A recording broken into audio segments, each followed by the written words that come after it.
Okay, here is the real question. Tell me, what did you eat today? Morning chai, some bread or poha, or whatever your mom or wife makes at home.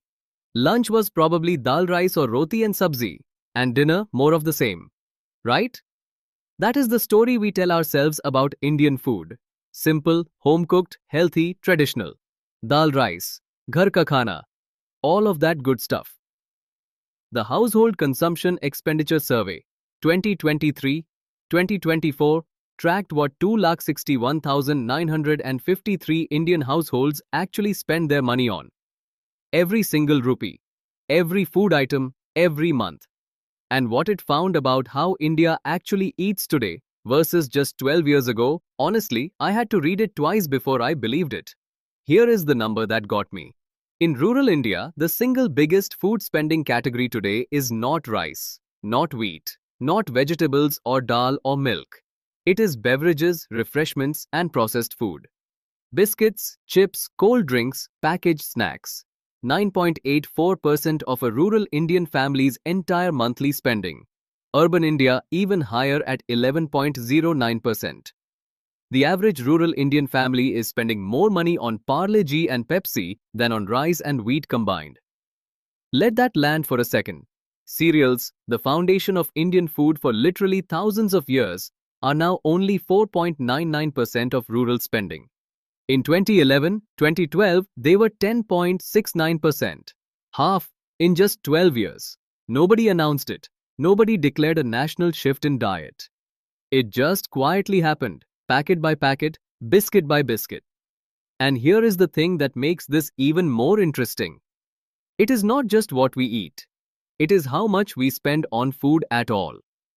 In 2011-2012, 52.9% of rural spending was on food.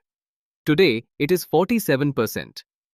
Every year, a slightly smaller share of the Indian wallet goes to food and a slightly larger share goes to everything else.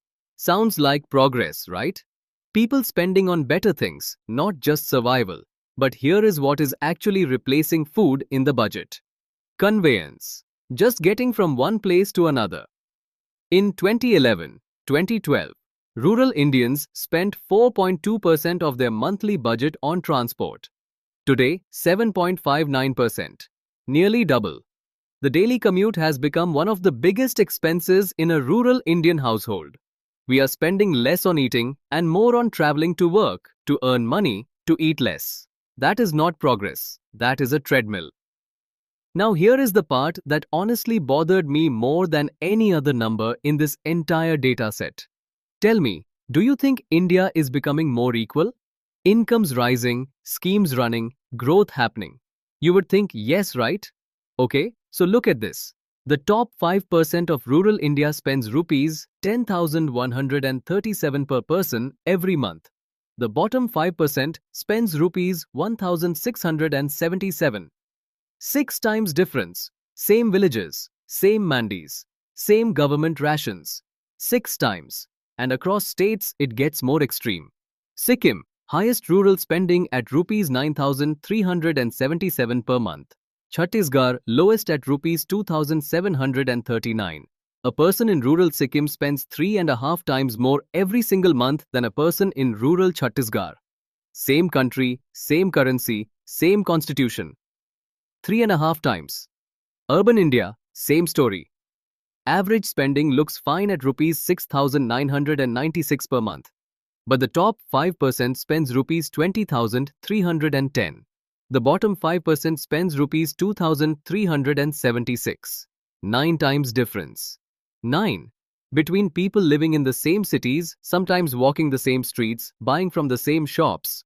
And now, I want you to connect all of this together, because this is where it gets real. In our first video, we showed you 9 out of 10 Indians do not exercise. Second video, India watches 2 hours of television every day. Third video, women do 10 times more unpaid domestic work than men. And now this. The same country is quietly replacing rice and wheat with packaged snacks while spending more and more just to get to work. These are not 4 separate data stories. They are one story. About a country changing faster than it realizes, in ways that show up clearly in numbers, but stay completely invisible in our everyday assumptions about ourselves. We think we eat healthy. The data says we eat processed. We think we are getting more equal. The data says the gaps are still enormous. We think we know how India lives, so the data says we really do not. That is what the numbers say. Every week we pick one thing about how India actually lives and we let the data do the talking. Subscribe so you do not miss it.